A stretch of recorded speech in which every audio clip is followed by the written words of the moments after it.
sympathy. They go, you want to talk to the press? I go, well, my daughter's a reporter. Yeah, of course. Why wouldn't you? I have sympathy for reporters and having to do painful things. So did you talk to this guy? Yeah, I talked to him for about 20 minutes. Jeez. Oh, wow. Did he seem a little out there or what? Yeah, he was out there. See, this is my daughter Emily. This is what she does in Salt Lake. Excellent. Hi, I'm Hi. Corey. Hey, Corey. Rose, good night. It's nice to meet you. Can I put this on you? Sure. Would you mind? Yeah. You want it? Yeah, if you could take it and actually clip it like a beeper onto your pocket. And then just string it underneath. Yeah. You got the carbon fiber. Like, because he wears a jacket, I mean, you can just have him on. You got it. Perfect. Now we'll just put it in your pocket. So if you could unzip your jacket for me. Hey Adam, We'll is get this, through you the homeowner? Uh-huh. Do you mind if I speak with you as well on me? Yeah, that should I appreciate that.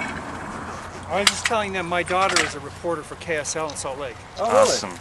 So after I got her I'll go calmed put that down, she video says, the for you. press there, and I said, yes, Emily, they're out here. She said, Dad, be nice to him, because that's what I have to do. Give him my contour That's now. very nice of you. I appreciate that.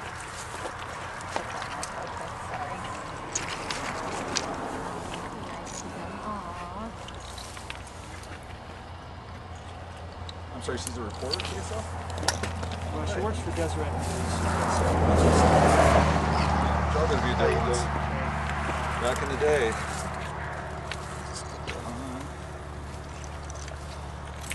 Yeah, same thing.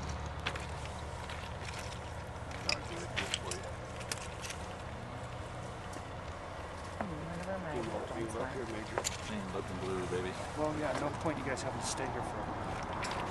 So, Hey, it's a beautiful day. The wind's not blowing. It's not single.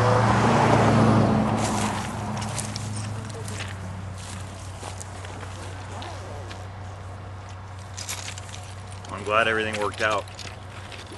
yeah, it's, Need a bigger gate now.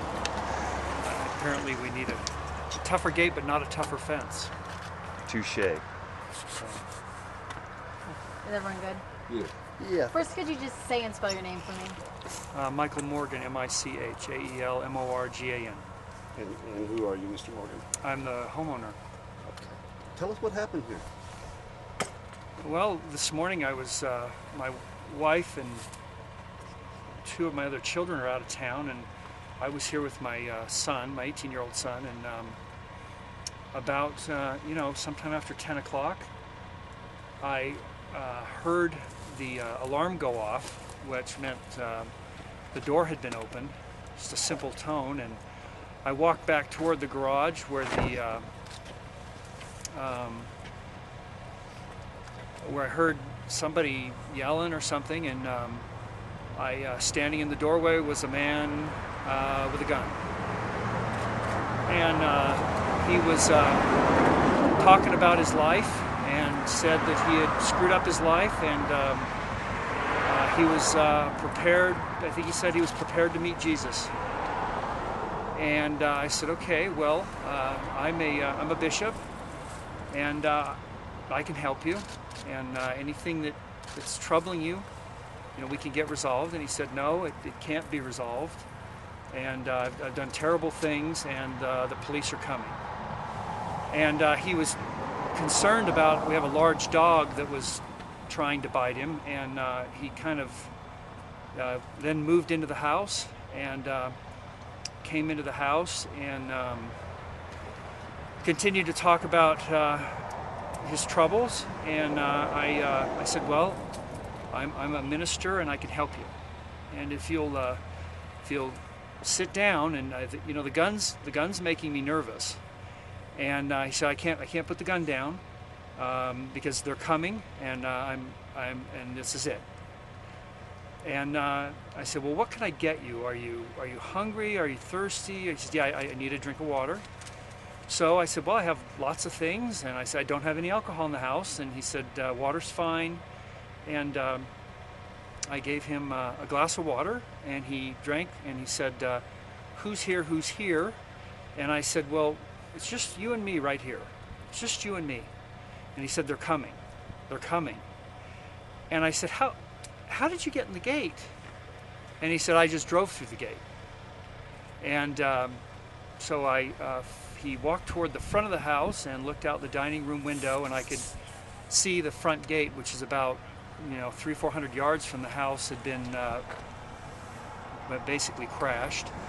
And then he walked back in the house and told me to go back inside, and I went back inside with him. And I said, well, let's sit down and figure out what we need to do. And he said, I want you to fly me out of here with your helicopter. And ironically, I'd been given a helicopter, a toy one, for Christmas, and I said, I only have this helicopter. I don't think, we're not going to fit in that. He said, you don't have a helicopter? I said, no, I don't have a helicopter. And he was very, very anxious, kept talking a lot, pacing, walking back and forth across the kitchen, the hearth room, back into the entry, into the dining room. Kept walking in front of the windows, and I said, they're coming. And I said, there's nobody coming. There's nobody out there. And he said, you hear the sirens? I said, I don't hear any sirens. I said, listen. And he stopped. And I said, so you don't hear? I don't think anybody's coming. And he looked out front and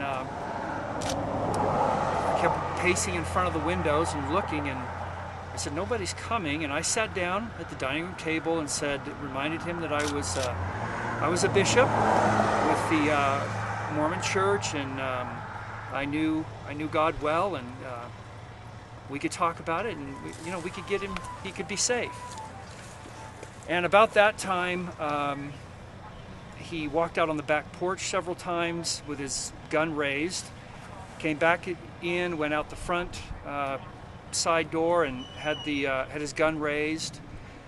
And about that time, my son Max came walking down the hall. And I said, Max, at that point the gunman was outside, and I said, Max, get downstairs and get out. And the gunman came back in the back, and then he went out the front again, and I went running downstairs, checked the downstairs doors, and they were all locked, which frightened me, because I thought, well, Max didn't get out the basement. And I'm running through the house, and I'm calling my son's name, and he's not answering. So I think, okay, he must have got out, and I got back up to the front and looked outside, and I saw a white SUV coming down the driveway and the gunman running toward the house. And at that point I thought, oh, well, the getting's good and I'm out of here.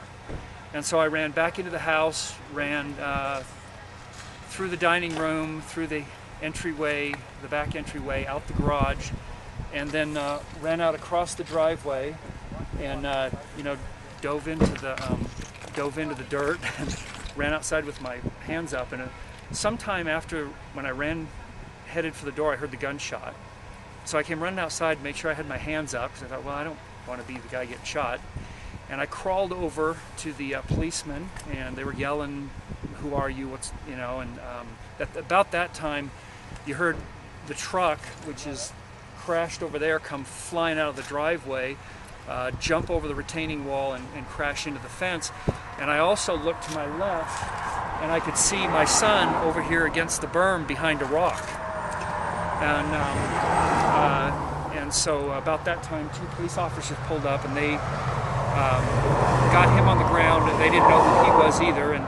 And by that time, several policemen showed up, and I still don't know how the police got here. All I know is they were here. And I started running up behind different cars until I got out here, and an officer put me in a car, took me down the road. We stopped, picked up Max, and went maybe a quarter mile down the road, and that's the end. What do you think of this? Well, I thought the man was disturbed, and he was in trouble, and he needed help. And my only solution was that I've got to try to help him. But when you got up this morning, Tuesday morning, this is not what you thought would happen today. No, this wasn't on the agenda. I didn't think there would be a guy in my... It all seemed very surreal.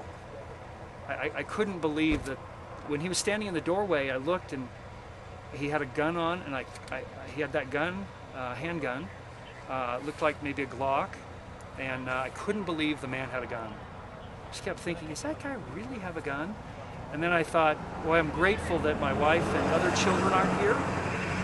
And then I thought, I got to get Max out of here. I got to get my son out of here because I know he's in another part of the house, and I got to get him out. Because I had I think he was in the house for 15 or 20 minutes with me. Well, I know he was, because I know when my wife ended up telling me